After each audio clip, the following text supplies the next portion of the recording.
जय महाकाल। जय महाकाल।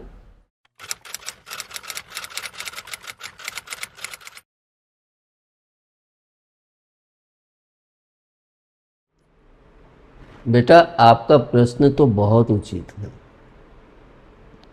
और यहाँ पे भी भाव और दृष्टिकोण का ही खेल हो जाता है। लेकिन आपने जो यह बात कही है कि अन्न का एक दाना भी बचता है तो वह हमें पाप का भागी ही बनाता है।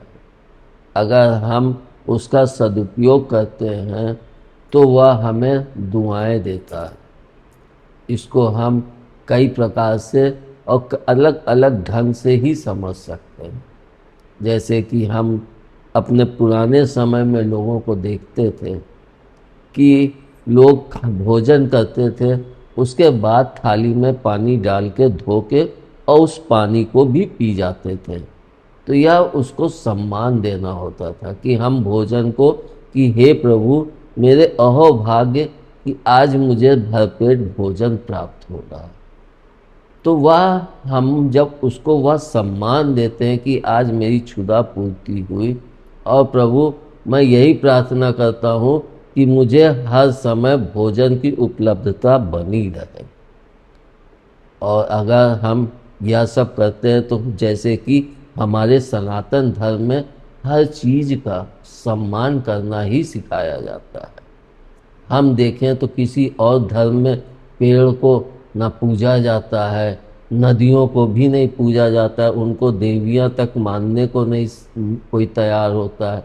भूमि तक को हम लोग देवी कहते हैं, बाकी कोई धर्म देवी नहीं कहता है। आकाश को हम लोग पिता कहते हैं, बाकी कोई धर्म नहीं कहता। इसका सबसे बड़ा कारण क्या होता है कि हम लोग जब झुक के सम्मान करेंगे दूसरे का, तभी हम दूसरों से सम्मान की प्राप्ति भी करते हैं। जब तक हम सम्मान करना नहीं सीखेंगे तब तक हम दूसरे से कैसे उम्मीद करें कि उससे हम सम्मान प्राप्त कर लें या कुछ और प्राप्त करें। इसलिए हमें सबसे पहले दूसरों को सम्मान देना ही आना चाहिए। और एक तरह से हम देखें तो अपने धर्म में अन्न को भी देखिए आप कि अन्नपूर्णा देवी को कहा गया। अन्न की देवी माता अन्नपूर्णा को माना गया और हम लोगों को अपने किचन में अन्नपूर्णा देवी की फ़ोटो रखनी चाहिए। नहीं रखते हैं तो उनके नाम से ही ध्यान करके और तब अपने भोजन को बनाएं। और कहते भी हैं कि अन्नपूर्णे सदा पूर्णे, मतलब हे माता अन्नपूर्णे, हमारे घर में सदा भोजन की पूर्णता बनी रहे। तो हमारे सनातन धर्म में अन्न की देवी को माता अन्नपूर्णा, मतलब हर चीज़ में किसी न किसी शक्ति को नाम दिया गया है। जैसे धन की शक्ति को लक्ष्मी नाम दिया गया, उसी तरह से हर चीज़ को हमारे सनातन धर्म में पूर्वजों ने कोई ना कोई देवी के रूप में या पिता के रूप में माना है। तो हमें भी कि हमारे बुजुर्गों ने ये सब ज्ञान प्राप्त करके तभी तो ज्ञान दिया है। तो हम अगर भोजन का अनादर कर रहे हैं तो माता अन्नपूर्णा का भी अनादर कर रहे हैं। और यह जो आपने बताया कि पैर से अनाज को किनारे कर दिया, या तो उसके एक तरह से घमंड की अति उच्चता की शिखर पे बैठी हुई। यानी कि अगर पैसा है, ये आजकल की सोच हो गई, क्योंकि हर भोजन हर चीज़ आजकल पैसे से ही उपलब्ध हो रहा है। हर व्यक्ति घर में बाई लगाता है, वो आती पैसे लेके खाना बना के दे, तो हर चीज़ उसकी नज़र में पैसा ही हो जाती। हर इंसान यह सोचता है कि हम पैसा कमाएंगे तो हम चाहे जैसा भोजन खा लें, चाहे जैसे रह लेंगे, लेकिन वह यह नहीं सोचता है कि तुम पैसा कमा लोगे, भोजन की उपलब्धता भी हो जाएगी, मगर उसके पश्चात भी अगर आपने भोजन का सम्मान नहीं किया है तो आप उस भोजन से अपने आप को स्वस्थ नहीं रख पाएंगे। यह भी बहुत बड़ा कारण होता है कि फिर वह भोजन हमारे लिए एक जहर के समान हो जाता है। और एक स्थिति ऐसी आती है कि डॉक्टर हमें मना करता है ये मत खाओ, ये मत खाओ, ये मत खाओ। तो हम लोगों के संस्कार ही ऐसे दिए गए हैं कि शुरू से बचपन से ही माता पिता का सम्मान करो, हर चीज़ का सम्मान करो। हमें जो पेड़ फल देता है उसका भी सम्मान करो कि वो हमें फल दे रहा है कि हमारे क्षुधा की पूर्ति कर रहा है। इतना सब देखने के पश्चात भी हम इंसान लोग दूसरों का सम्मान करना ही नहीं सीख पाते। जबकि प्राकृतिक को देखें, धरती हमें अन्न देती है, लेकिन बदले में वह सिर्फ सम्मान ही तो चाहती है और क्या मांगती है। लेकिन हम लोग उसको वह सम्मान व स्थिति भी नहीं उपलब्ध करा पाते। और हम लोग सोचते हैं कि सिर्फ पैसा ही संसार का सबसे मजबूत स्तंभ है, बाकी कुछ है ही नहीं। अगर पैसा है तो हम हर चीज़ को प्राप्त कर सकते हैं और हर कार्य को कर सकते हैं और हर एक व्यक्ति को हम खरीद सकते हैं। लेकिन हमारी यह सोच ही हमको पतन की तरफ ले जाती है। इसके लिए सबसे बड़ी बात जो अपने सनातन धर्म में कही गई है कि अन्नदान महादान है। इसको मैंने बहुत पहले एक कहानी पढ़ी थी, शायद कल्याण में ही पढ़ी थी। तो उसमें एक साधु होते हैं, तो वे अपने गुरु जी से पूछते हैं, गुरु जी भी दिव्य दृष्टा थे। तो उन्होंने उनसे पूछा कि गुरु जी अन्नदान का क्या महत्व है। तो उनके गुरुजी ने उनको कहा कि तुम ऐसा है कि चले जाओ फलाने फलाने राजा के यहाँ। 3 दिन पश्चात उसके यहाँ एक पुत्र की उत्पत्ति होने वाली है, मतलब उसको, ये राजा को एक पुत्र की प्राप्ति होने वाली है। और जब वह पुत्र जन्म ले ले तब उससे तुम वार्तालाप पहले जाके करना। तुम्हें अन्नदान की महिमा का ज्ञान वह बच्चा ही देगा। वे साधु महाराज गुरु की आज्ञा को सिरोधार्य करके और अपने सफ़र पे चल दिए। पहले के सफ़र में हम लोग देखते ही हैं कि ना गाड़ी होती थी, ना कुछ पैदल चलो या घोड़ा। तो वे समय साधु सन्यासी सब पैदल ही चलते थे। बीच में जंगल आता था, जंगल से होके जाना पड़ता था। तो जब वे साधु उस जंगल में पहुंचे तो बहुत तेज आंधी तूफान, और वे साधु भूखे भी थे। और आंधी तूफान के कारण वे कोई स्थान ऐसा ढूंढ रहे थे कि जहाँ पे वह वर्षा से बच सके। तो उनको वहाँ पे एक झोपड़ी नजर आई। तो जब उनको झोपड़ी नजर आई तो वे जाके उन्होंने उसका द्वार खटखटाया। और जब उसका द्वार खटखटा के तो अंदर से जो उस झोपड़ी का मालिक था वो बाहर आया। उसने देखा साधु महाराज द्वार पे खड़े हैं। उसने प्रणाम किया, और भाग्य, आज मेरे द्वार पे आप पधारे, प्रभु की बड़ी भारी कृपा है। उसने साधु को आदरपूर्वक अंदर स्थान दिया, उनका सम्मान किया। उसके पश्चात उन्होंने अपना भोजन, क्योंकि साधु भूखे ही थे, अपना भोजन उठा के उन्होंने साधु के सामने प्रस्तुत कर दिया। साधु ने भोजन किया, और भोजन करने के पश्चात, क्योंकि उसे तो ज्ञान नहीं था कि यह भक्त जो है या भी भोजन नहीं किए हुए, उन्होंने अपनी क्षुधा की पूर्ति की। इसके पश्चात आप जानते ही हैं कि भोजन के पश्चात आराम करने की इच्छा होती है, और रात का समय था, तब तो अत्यंत आवश्यक भी था। तो साधु महाराज बोले कि बेटा मैं कहाँ पे लेटूं, आप वह स्थान बता दिए ताकि मैं भी आराम करूं, फिर सुबह आंधी तूफान रुक जाएगा तो मैं अपने आगे के सफ़र पे चल दूँगा। तो वह व्यक्ति बोला कि आप इसमें झोपड़ी में रुक जाइए और मैं झोपड़ी के बाहर लेट जाता हूँ। जब आंधी तूफान सुबह निकल जाएगा तब आप प्रस्थान कर लीजिए। साधु महाराज झोपड़ी के अंदर लेट गए और वह व्यक्ति झोपड़ी के बाहर लेटा। रात में ही उसके किस समय उसके प्राण निकल गए। जब साधु महाराज सुबह उठे तो उन्होंने देखा कि वह व्यक्ति मर चुका है। साधु को बड़ा अफसोस हुआ कि बताओ, मेरे कारण इस व्यक्ति ने बरसात और आंधी में अपने प्राणों को निछावर कर दिया। उन्होंने जो भी उसका क्रियाकर्म किया, उसके पश्चात वे राजा के राज की तरफ बढ़ चले। जब वे राज में पहुँचे तो उन्होंने जाके राजा से मिले। जब राजा से मिले तो उन्होंने अपना किस उद्देश्य से आए हैं, क्या है, ये सब बातें बताई कि आपको पुत्र उत्पन्न होगा और सर्वप्रथम मुझे उससे वार्तालाप करनी है। राजा बोले ठीक है। उस समय जो भी होते थे सब साधु लोगों को बहुत मानते थे। आजकल की तरह साधु भी उस समय ढोंगी नहीं होते थे, वे भी सत्य की एक मूर्ति होते थे। राजा के अनुसार फिर वे साधु उनके महल में निवास किए। दूसरे दिन उनके एक पुत्र की प्राप्ति हुई।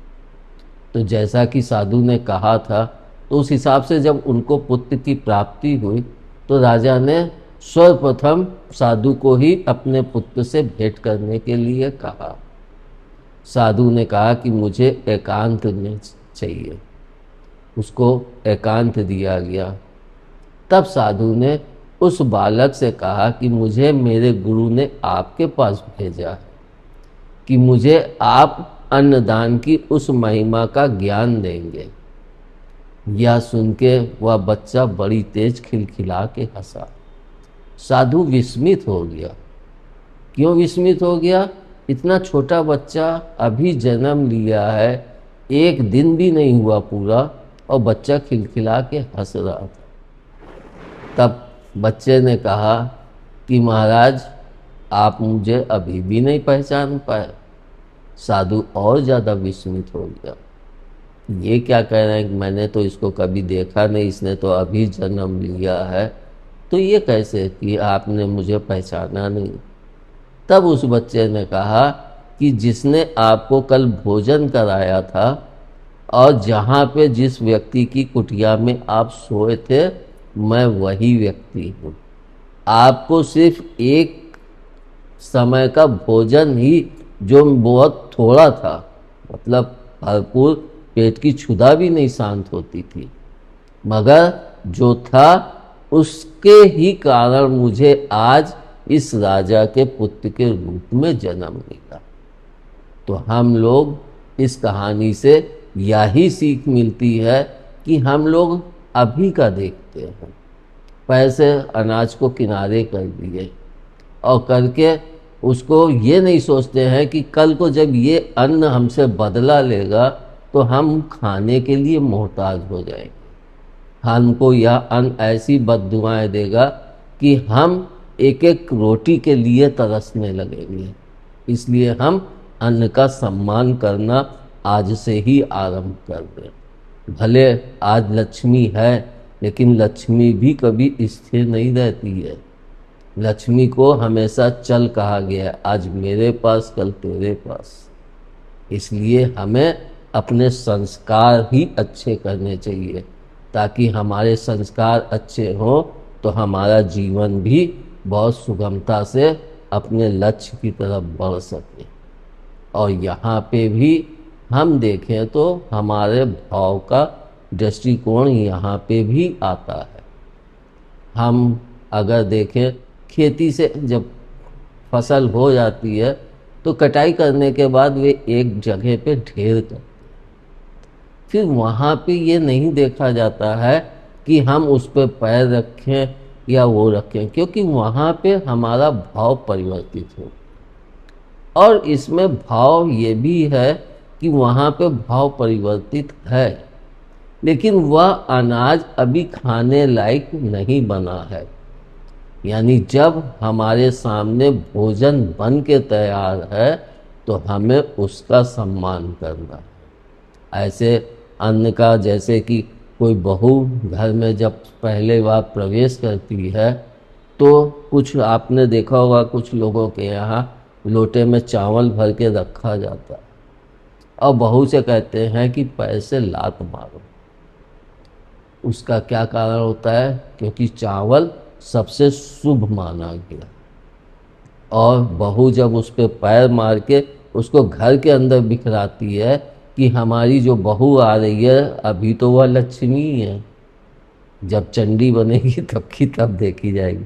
तो अभी तो वह लक्ष्मी है, तो वह घर में सब शुभता और शांति, क्योंकि सफ़ेद रंग शांति का भी प्रतीक है, तो शुभता और शांति दोनों इस घर में उसके साथ साथ प्रवेश करें।